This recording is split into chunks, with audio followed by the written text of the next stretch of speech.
version របស់ computer MSI Gaming ដែលមានទម្ងន់ស្រាលនិង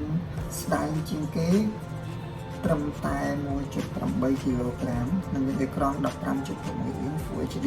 7 mm គឺគេវាស្ដើងមែនទែនហើយអ្វីដែលជាពិសេសនោះគឺ